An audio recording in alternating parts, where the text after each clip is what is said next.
Kita semua pernah dengarkan tentang 10 orang istimewa yang dijamin masuk surga selagi mereka masih hidup. Nah, di antara mereka ada satu nama yang ceritanya luar biasa. Bayangin deh, seorang pemuda yang sumpahnya kepada Tuhan itu lebih kuat dari cintanya pada ibunya sendiri. Seorang kesatria yang saking hebatnya, Nabi sampai bilang ayah dan ibuku jadi tebusanmu. Dan seorang panglima yang doanya bisa meruntuhkan sebuah kekaisaran. Jadi, siapa sih sebenarnya Sa'ad bin Abi Waqqas ini? Yuk, kita bedah bareng-bareng kisah hidupnya yang menakjubkan ini, buat cari tahu kenapa namanya terukir abadi sebagai salah satu penghuni surga. Oke, ini dia peta perjalanan kita. Kita bakal mulai dari mimpinya yang jadi kenyataan, terus ke ujian terberatnya sama sang ibu, sampai momen di mana doanya benar-benar mengubah jalannya sejarah. Semua ini tuh kayak kepingan puzzle yang kalau disatuin, kita bakal lihat gambaran utuh kehebatannya. Oke, kita mulai kisah ini di Mekah. Di sana, hiduplah seorang pemuda bernama Sa'ad. Dia ini dari suku yang sangat terhormat, Bani Zuhrah, yang kalau kalian tahu, ini suku yang sama dengan ibunda Nabi Muhammad SAW. Jadi dia bukan orang sembarangan. Sa'ad ini paket lengkap, nasabnya mulia, jago banget memanah dan berkuda, dan yang paling penting dia sayang banget sama ibunya. Tapi di balik itu semua, hatinya tuh gelisah. Dia lihat orang-orang di sekelilingnya menyembah berhala, dan dia ngerasa ini pasti bukan kebenaran yang sesungguhnya. Nah, suatu malam, di usianya yang baru 17 tahun, sebuah mimpi mengubah segalanya. Dia lihat bulan purnama yang terang benderang menuntunnya keluar dari kegelapan. Dan di sana, dia ketemu Abu Bakar, Ali, dan Zaid. Mimpi itu nempel banget di benaknya. Besoknya, dia dengar kabar tentang risalah Nabi Muhammad, dia langsung tahu, inilah petunjuk yang dia cari. Tanpa pikir panjang, dia langsung cari Abu Bakar dan saat itu juga memeluk Islam. Tapi ya gitu, jalan keimanan itu nggak pernah lurus dan mulus. Ujian terberat pertama buat Sa'ad justru nggak datang dari musuh di medan perang, tapi dari orang yang paling dia cintai di dunia. Waktu ibunya, Hamnah, tahu anaknya masuk Islam, dia melakukan sesuatu yang ekstrim. Dia mogok makan dan minum. Intinya dia pakai rasa cinta Sa'ad yang begitu besar sebagai senjata, biar Sa'ad mau balik lagi ke agama lama. Kebayang nggak sih tekanan batinnya gimana? Tapi, disinilah kita lihat seberapa kuat iman Sa'ad. Di tengah dilema yang menyayat hati itu, jawabannya tegas dan jelas banget. Ini bukan berarti dia nggak cinta ibunya loh, justru sebaliknya.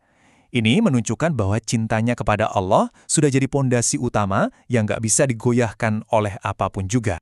Dan momen pribadi antara ibu dan anak ini punya dampak yang luar biasa besar. Saking pentingnya keteguhan Sa'ad, peristiwa ini jadi sebab turunnya ayat Al-Quran. Ayat ini jadi panduan abadi buat seluruh umat Islam tentang gimana caranya menyeimbangkan ketaatan mutlak pada Tuhan sambil tetap berbakti sama orang tua. Oke, setelah lulus dari ujian hati, sekarang Sa'ad dihadapkan pada ujian di medan perang. Disinilah skill memanahnya yang legendaris itu benar-benar bersinar. Saat ini bisa dibilang pencetak sejarah. Dia adalah orang pertama yang menumpahkan darah dalam konflik membela Islam waktu kaum muslimin diganggu saat salat. Dan dia juga orang pertama yang melepaskan anak panah di jalan Allah. Dia yang memulai, dia yang jadi teladan keberanian. Puncak pengakuannya datang langsung dari lisan Nabi Muhammad SAW di momen paling genting Perang Uhud. Waktu itu pasukan muslim lagi terdesak, kacau balau. Tapi Sa'ad berdiri kokoh kayak benteng, melindungi Nabi. Dan Nabi pun berseru, "Panahlah wahai Sa'ad, tebusanku adalah ayah dan ibuku."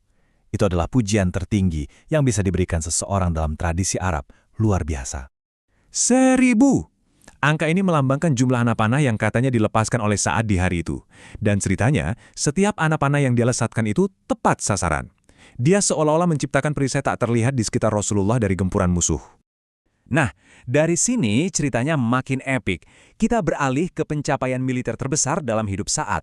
Dia ditunjuk jadi panglima perang untuk melawan salah satu adidaya dunia saat itu, Kekaisaran Persia Sasanid. Coba lihat perbandingannya di layar. Ini benar-benar nggak masuk akal. Pasukan muslim kalah jumlahnya jauh banget. Persia punya lebih dari 120.000 prajurit, lengkap dengan gajah-gajah perang yang kayak tank di zaman itu. Secara logika, ini misi bunuh diri. Kondisinya makin sulit karena Sa'ad sendiri lagi sakit parah, sampai nggak bisa naik kuda. Tapi, dari atas benteng, dia memimpin pasukannya dengan strategi yang jenius.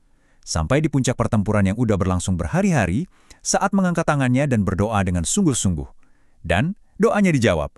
Tiba-tiba, badai pasir dahsyat datang entah dari mana, membutakan pasukan Persia dan membalikan keadaan pertempuran 180 derajat. Kemenangan yang mustahil pun diraih.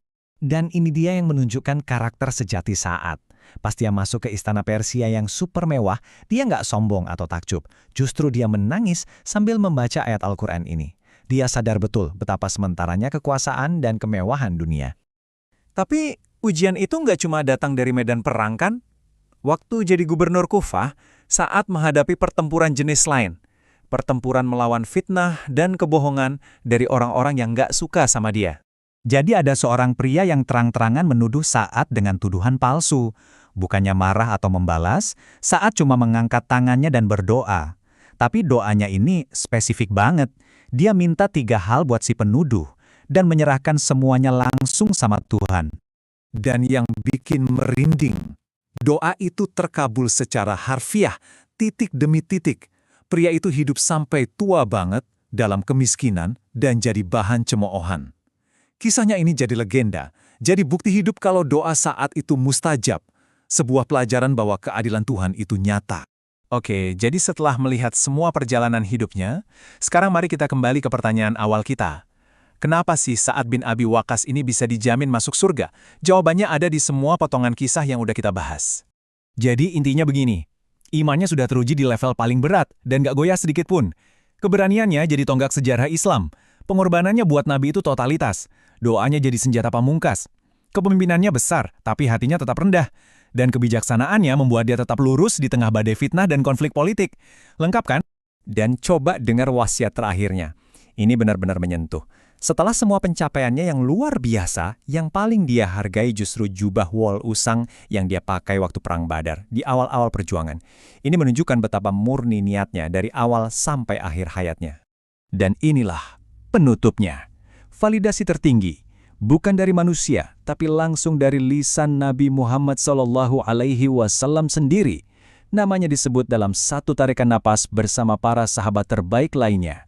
Inilah kesaksian ilahi, sebuah cap jaminan atas kehidupan yang penuh dengan pengorbanan, keikhlasan, dan cinta yang luar biasa kepada Tuhan dan Rasul.